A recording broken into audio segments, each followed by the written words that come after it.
ഈശോ മിശിഹായ്ക്ക് സ്തുതിയായിരിക്കട്ടെ. നമ്മുടെ ജീവിതത്തിൽ നാം പലരുടെയും പകരക്കാരായി മാറാറുണ്ട്. യേശുവും പകരക്കാരനായി മാറിയിട്ടുണ്ട്. യേശുവിനെ പീലാത്തോസിന്റെ മുമ്പിൽ കൊണ്ടുവന്ന് പ്രധാന പുരോഹിതന്മാരും പ്രമാണികളും അവന്റെ മേൽ കുറ്റം ആരോപിച്ചപ്പോൾ പീലാത്തോസ് ചോദിച്ചു, ജനക്കൂട്ടം ആഗ്രഹിക്കുന്ന ഒരു തടവുകാരനെ തിരുനാളിന് അവർക്ക് വിട്ടു നൽകുന്നത് പതിവുണ്ടല്ലോ. ഞാൻ ആരെ വിട്ടു നൽകണമെന്നാണ് നിങ്ങൾ ആഗ്രഹിക്കുന്നത്? ബറാബാസിനെയോ യേശുവിനെയോ?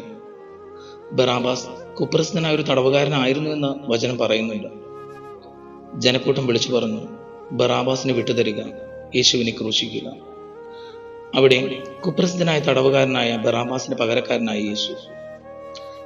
യെശയ്യാ പ്രവാചകൻ ഇപ്രകാരം പറയുന്നു, അവൻ നിന്ദിക്കപ്പെട്ടു, നാം അവനെ ബഹുമാനിച്ചതുമല്ല. നമ്മുടെ വേദനകളാണ് യഥാർത്ഥത്തിൽ അവൻ വഹിച്ചത്, നമ്മുടെ ദുഃഖങ്ങളാണ് അവൻ ചുമന്നത്. അതെ, ബറാബാസിന് പകരക്കാരനായ യേശു നമുക്കും പകരക്കാരനായിരുന്നു. നമ്മുടെ പാപങ്ങളുടെ, നമ്മുടെ വേദനകളുടെ, നമ്മളുടെ ദുഃഖങ്ങളുടെ പകരക്കാരൻ.